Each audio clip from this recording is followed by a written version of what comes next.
Hey, it's H1, and we're about to be running it back with another episode. And you know what? We are going to be learning chess knowledge, chess wisdom, chess understanding on checkmating.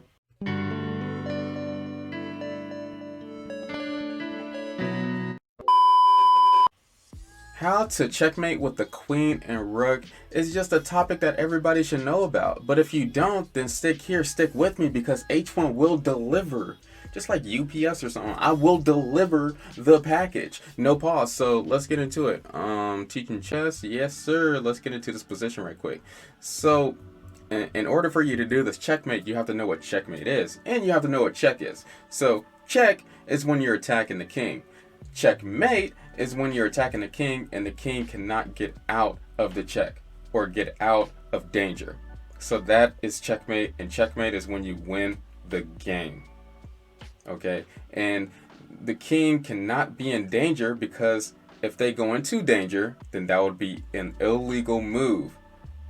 But, yeah, it'll be an illegal move. I don't know why there was a but after that. There's no buts anywhere. I'm just in this small room alone. Let's get started into this checkmate. First of all, you want to cut off the board. For the king. So you see the black king is in the center right now, right? So there's two ways we can cut off the board. We can cut off the board this way. We can put one of the pieces, the queen or rook, on the third rank, or we can put one of the pieces right here on the fifth rank. You know what I mean? So when we do something like this, and we're gonna put this rook on the third rank, we're creating this electric fence. Let's call this an electric fence because the king could not go to any of these squares because that would be putting the king into danger. And illegal moves is putting yourself into danger, and that's not what the king could do. And this is a partnership. So we got Mama Bear over here hiding, waiting to checkmate this king. So let's bring Mama Bear out into Queen H4 because you can't forget about Mama Bear. And let's just say that this is Mama Bear's kid. And Mama Bear always protects her baby. Have you ever been around a bear when her kids are around? I haven't, but I seen it on there was a show called Planet Earth. Yeah, I seen it before. I seen it, and so okay, well, let's get back into chess.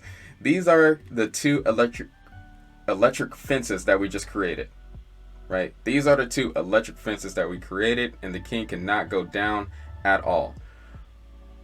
What's our next step? Well, the next step is to get Mama Bear with her baby because Mama Bear can defend her baby. So the next step will be to bring the rook to G3. Once the queen is protecting the rook, then it's very simple. Then now we got a ladder and we are just going to close in on our opponent's king. For example, we're going to do rook G5, and we're taking more of our opponent's squares. So if you look at this now, our opponent has this little square, and they did, if you remember correctly, they started at D4 and they had a larger square to roam around in, and we're just cutting off the squares from our opponent's king.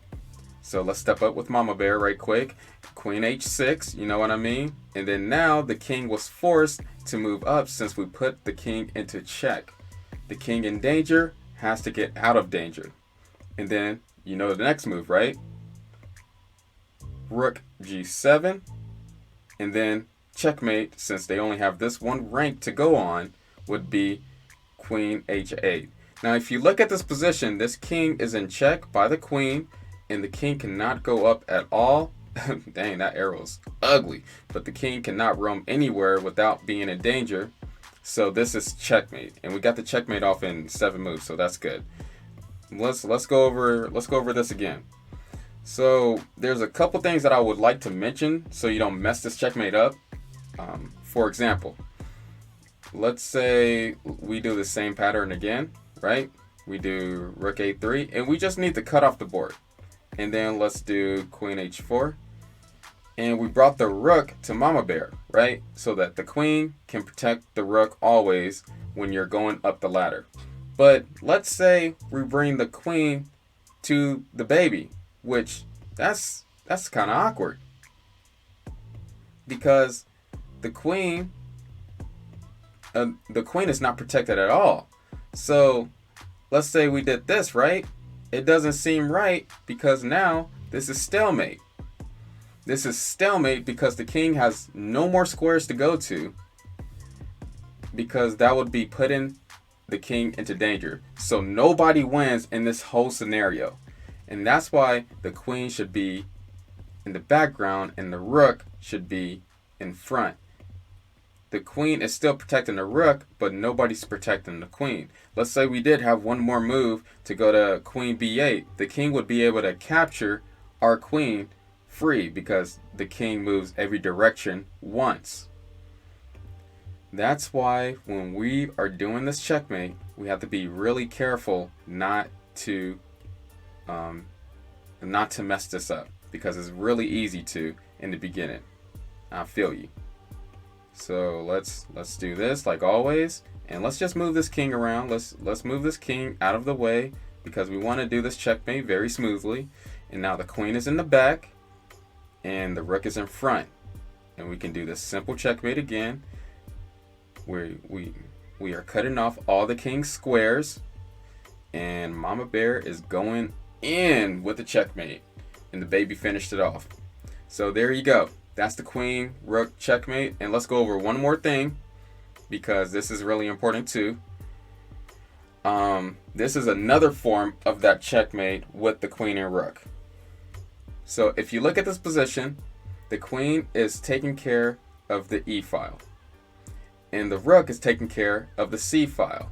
So the king only has 4 squares to walk on: the D6 square, the D7, and the D8. Now we could just go on the normal, let's say the normal thing, right? Separate, and then make sure that we bring the queen to the edge. Yes, sir. Bring the rook, the baby, to the mama, and then just finish off just simply and easily. But there is a faster way to get the checkmate, and the faster way is to do this ladder. This is the ladder checkmate with the queen and rook. Rook c5, attacking the king, check. Queen e5, and notice how they're both protecting each other. And before, one move before that, the queen was protecting the rook diagonally, so the king could not take. And so you do this, and then you bring the rook up twice again, just like a ladder. You know what I mean? If you think of a ladder, then you should know what a ladder looks like. Don't look at what a ladder is. And then queen e7, checkmate, because the rook is defending the queen and the queen is defending the rook, and the king has no more squares to go to. One more position, because there's another way to do the checkmate. It doesn't always end up like that. But let's say we do the ladder sideways, and then we got rook c4, queen c6, and then rook a4, checkmate. So it could end up like this, with the queen defending the rook on the diagonal. And oh my goodness, who's texting me? Ah, snap. There's nobody texting me. You know what's happening right now? Ethereum is down, and I just lost a lot of money. That's what happened. I'm a crypto guy, but yeah, it's bad right now. But anyway, yeah, this is another form of the checkmate.